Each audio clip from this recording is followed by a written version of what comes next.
은혜와 감격의 새로운 아침입니다. 우리 아침 예배로 하나님 앞에 함께 나가겠습니다. 오늘은 에베소서 4장 25절에서 32절까지의 말씀을 묵상하면서 이 아침 하나님의 은혜를 체험하는 감격의 시간 되기를 바랍니다.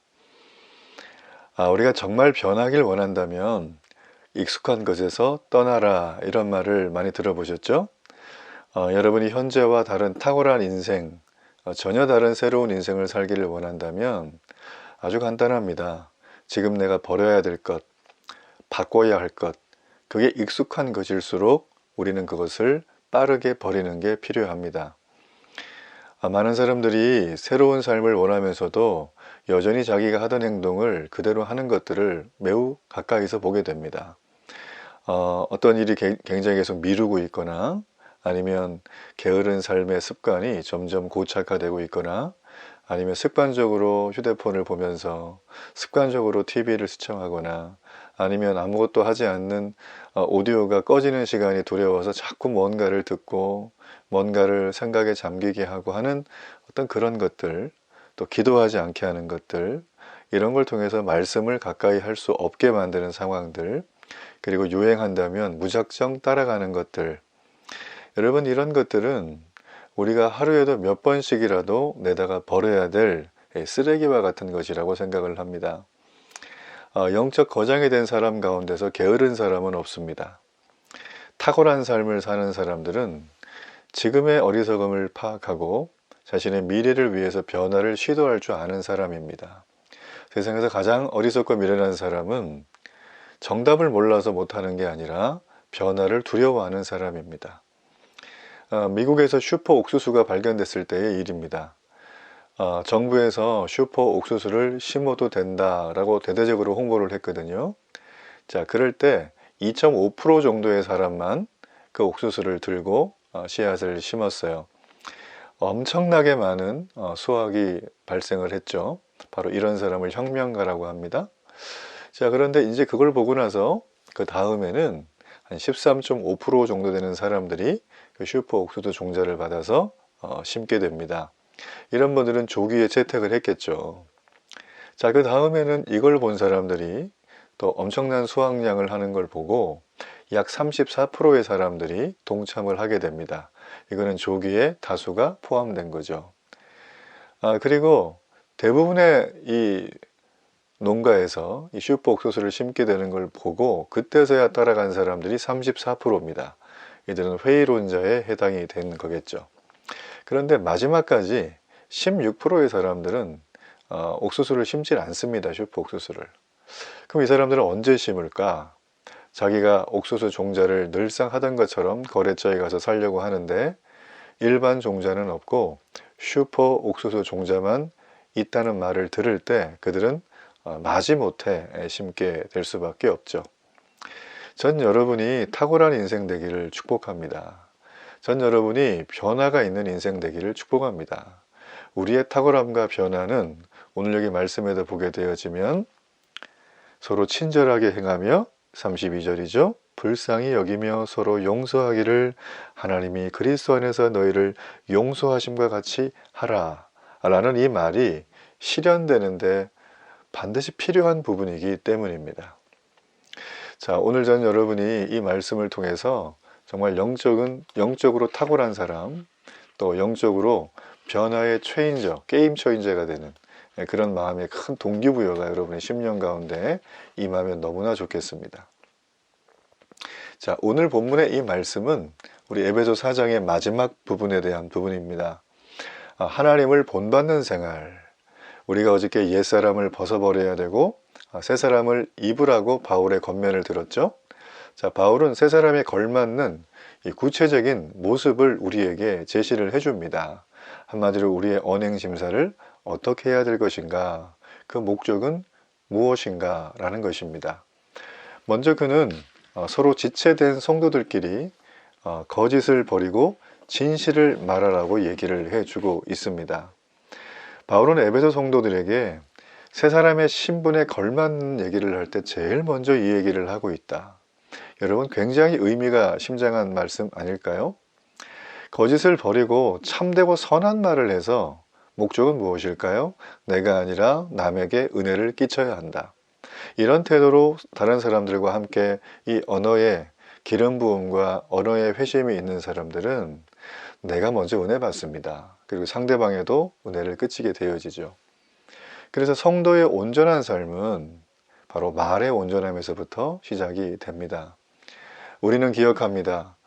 인류의 시초였던 아담이, 그 하와가 사탄 마귀가 뱀으로 변장해서 와서 던졌던 그 말, 여러분, 그 말의 유혹 때문에 그들이 넘어가게 되었습니다. 아담과 하와는 그 이후로 말의 온전함이 사라지고 말이 불완전한 상태로 거하게 되죠. 그리고 하나님을 두려워하게 됩니다. 마찬가지예요. 우리가 하나님의 말씀을 따라 살아가는 이 세 사람의 삶을 입게 되는 삶은 제일 먼저 바울의 권면처럼 온전한 말의 변화, 이게 굉장히 중요하다는 것입니다. 자, 그렇다면 온전한 말의 변화는 과연 무엇일까요?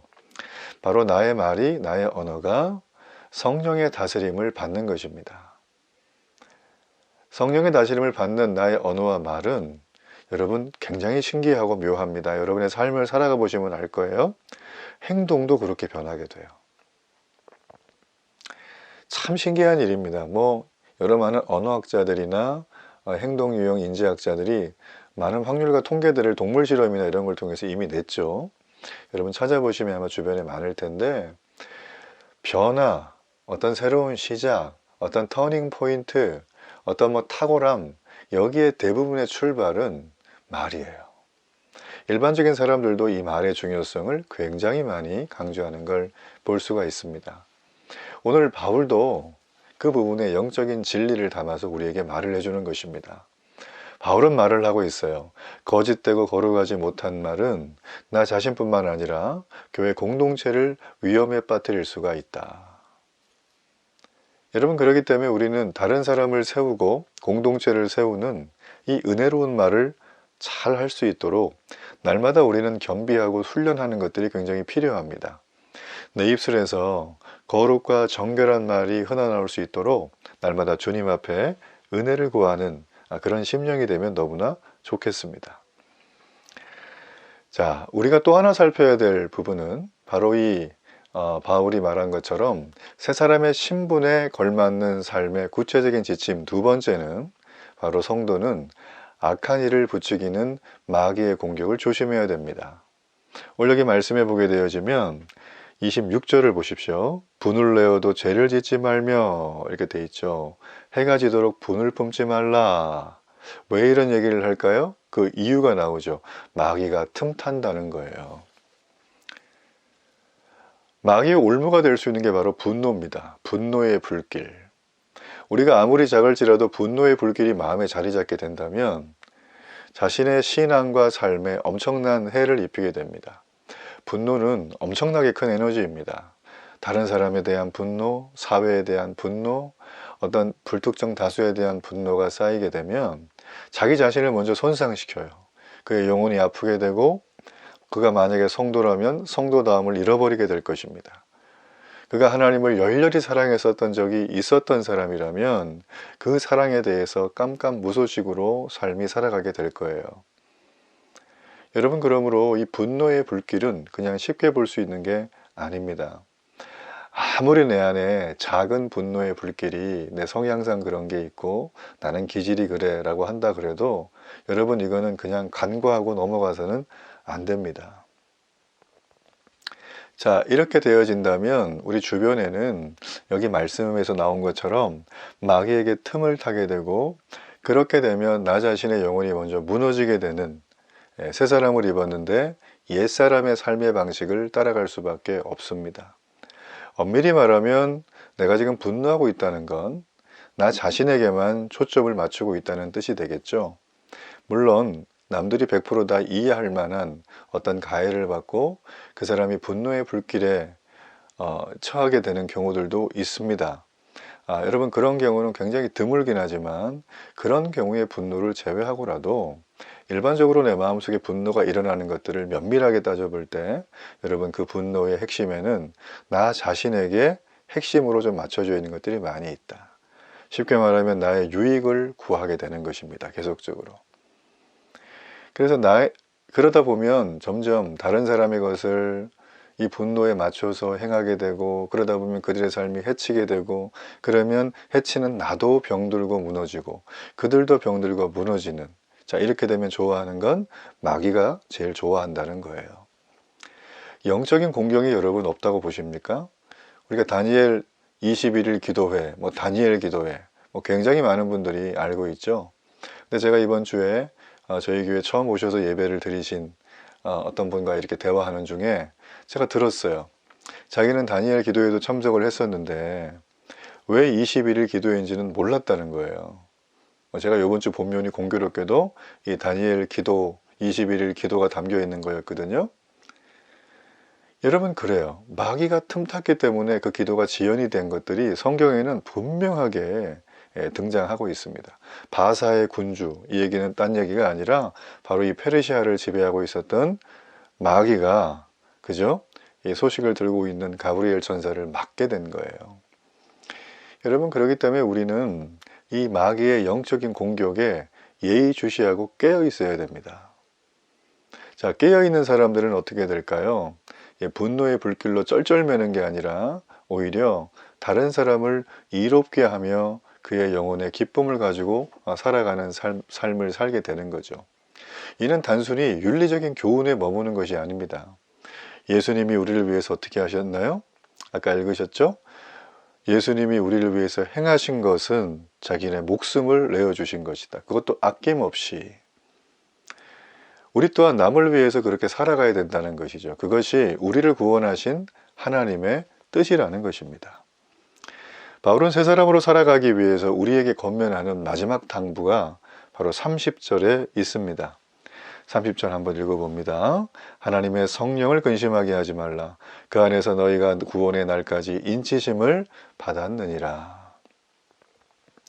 이 말이 좀 어려울 수 있는데 쉽게 말하면 이겁니다. 우리는 살아계신 성령님, 내 안에 계신 그 성령님이 근심할 만한 그 어떤 것도 용납하지 말아야 합니다. 왜냐하면 우리의 구원을 온전하게 이루어 가시는 그 보증이 되시는 게 누구냐면 바로 성령님이 내 안에 거한다는 거예요. 잘 들으셔야 합니다. 우리의 구원은 내가 뭔가를 최선을 다해서 의로운 삶을 살아서 얻어지는 유대교의 율법이나 천주교의 공로 구원이 아닙니다. 여러분, 이걸 기독교 안에서 말한다는 건 저는 이건 사이비 이단이라고 저는 생각을 해요. 여러분, 절대 구원은 그렇게 오지 않습니다. 오늘 말씀에 분명히 말했죠. 바로 구원의 보증이 되시는 성령님을 우리가 의지할 때 우리의 구원이 온전히 이루어집니다. 그 성령님의 인치심을 받은, 도장을 받은, 사인을 받은 그분이 함께하는, 다 똑같은 얘기예요. 그 구원받은 성령님이 나와 함께 하시고 나를 인도해 가시는데 그분을 근심하게 하는 일을 밥 먹듯이 하면서 나는 구원받았다, 나는 하나님의 자녀다, 어떻게 이런 말이 입에서 나오느냐라는 거죠. 바울은 너희들의 그 뻔뻔한 얼굴을 속히 회개하라는 것입니다. 그래서 바울은 여기에 함께 더 실어서 말하는 게 있습니다. 악독과 노함과 분냄과 떠듬과 욕설, 이런 것들을 모든 악의와 함께 철저하게 버리라. 그러면서 하는 얘기가 하나님이 그리스도 안에서 우리를 용서한 것처럼 다른 사람을 용서하라, 이렇게 되어져 있어요. 그래서 서로 친절하게 행하고 불쌍히 여기고 서로 용서하기를 하나님이 그리스도 안에서 너희를 한 것처럼 그렇게 하라. 여러분, 성도의 삶은 세상 사람들의 삶과 구별되어야 됩니다. 자기 자신이 제일 잘하실 겁니다. 나의 삶의 패턴이, 나의 언어 생활이, 나의 분노를 어떻게 다루는 것들이, 내 안에 성령님과 함께 내가 어떻게 걸어가는 것들이 그분을 기쁘게 하는가, 그분을 근심되게 하는가 하는 것들은 다른 사람이 말하지 않아도 오늘 이 메시지를 듣고 있는 여러분 스스로가 너무나 잘 아실 겁니다. 혹시나 여러분이 성령님을 근심하게 하는 말과 행동, 하나님의 은혜를 반영하지 못하는 삶의 모습이 있다면 더러운 옷입니다. 이 옷은 반드시 벗어야 돼요.